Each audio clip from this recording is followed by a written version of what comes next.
Hello everyone, welcome to Microsoft Word. In this video, we will show you how to find the default text and work with, and then save the file as a PDF.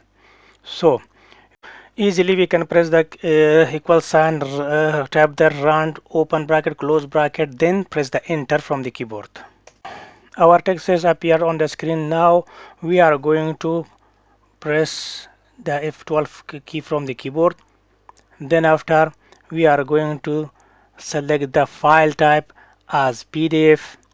Then after we are going to select a destination.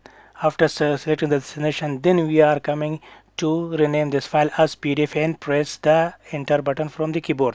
Then after our file is ready as a PDF, as you see it's open. Now we are going to close both of these windows and find the destination where we save the file. The destination is here. You can see guys, we can double click on this and we can open this file again. Maybe can use this file as we want. So this was the easy tricks guys. If you didn't subscribe to our channel, please subscribe to our channel, and if you like this video, please give us a thumbs up and support us and follow us for more videos. Have a good day.